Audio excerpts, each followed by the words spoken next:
کپواڑہ کے حاجی تنویر عظیم داعی تھے، مبلغ تھے اور ہمارے تبلیغی ساتھی تھے۔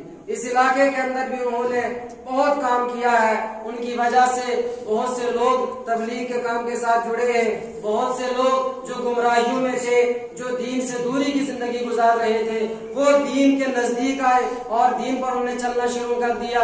یہ تقریباً یہ پورا علاقہ، اس علاقے کے اندر وہ گھومے ہوئے ہیں۔ یہ اس پورے علاقے پر ان کا قرض ہے کہ جس علاقے کو انہوں نے دین کی محنت کر کے، جس علاقے کو دین کے لیے، جن لوگوں کو دین پر کھڑا کیا ہے، تو اس علاقے پر ان کا ایک یہ قرض ہے کہ ان کے لیے دعائیں مغفرت کریں۔ ہم بھی ان کے لیے دعائیں مغفرت کرتے ہیں۔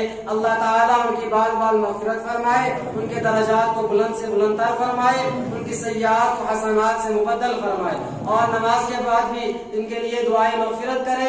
یہ ایک عظیم مبلغ تھے اور نہایت ہی صوم و صلاۃ کے پابند بھی تھے، نیک بھی تھے، اور پوری امت مسلمہ کے لیے بھی دعا کریں۔ ایک حدیث کے اندر آتا ہے، اور آپ سے یہ بتا دیتا ہوں کہ ہم لوگ بھی نیکیاں کمانا چاہتے ہیں، اور نیکی کمانے کے لیے بعض لوگ سمجھتے ہیں کہ شاید بہت وقت چاہیے نیکی کمانے کو۔ میرے بھائیو، نیکی دین بہت آسان ہے، دین و یسر، دین بہت آسان ہے۔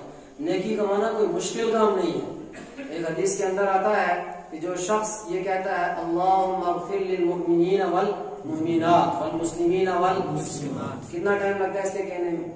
2 سیکنڈ سے 3 سیکنڈ، 2 سیکنڈ بھی نہیں لگتے اس کو کہنے میں۔ اللہم اغفر للمؤمنین والمؤمنات والمسلمین والمسلمات۔ اب جب ہم نے یہ جملہ کہا نا، اللہ تمام مومنوں کی، تمام مومنہ عورتوں کی، تمام مسلمان مردوں کی، تمام مسلمان عورتوں کی مغفرت فرما، تو پوری دنیا جتنے بھی مومن اور مسلمان ہیں تعداد میں، ہر ایک کے بدلے میں اللہ ایک نیکی اس بندے کے نامہ اعمال میں داخل کرتے ہیں۔